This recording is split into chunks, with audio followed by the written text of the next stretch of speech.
The Social Security system has brought its service directly to public utility vehicle drivers, operators, and transport workers to assist them with their monthly contributions and membership registrations. Under the Transpo Caravan program, the agency delivered immediate assistance across 49 designated hubs in Metro Manila. Here, the agency accepted new registrations, inquiries on contributions, membership reactivations, and questions regarding benefit packages such as retirement, disability, and death benefits, as well as salary and pension loans. One of the busiest locations was the Transpo Caravan Hub, set up in front of a mall in Pasay. According to Joel Loyola, branch head of SSS Pasay CCP Complex, many patronize their booth near the UV Express terminal. Ang ginagawa ng SSS ay nilalapit namin ang serbisyo dahil alam naman natin na napaka-hectic ng schedule ng mga drivers natin ngayon na walang oras para pumunta sa SSS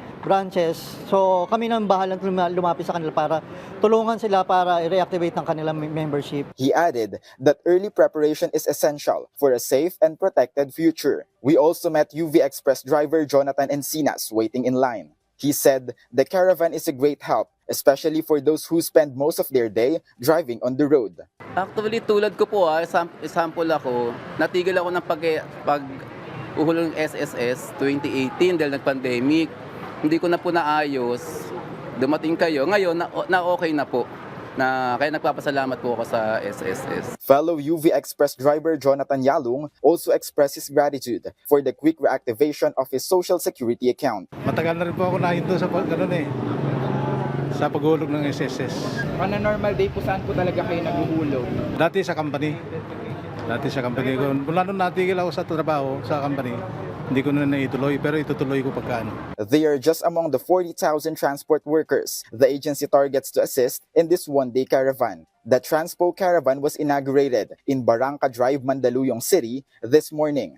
SSS NCR Operations Group Acting Senior Vice President Benjamin Dolindo and other agency officials attended the event. The agency also aims to reach more sectors and expand its offered benefits in upcoming programs. Elijah Canlas for The Nation.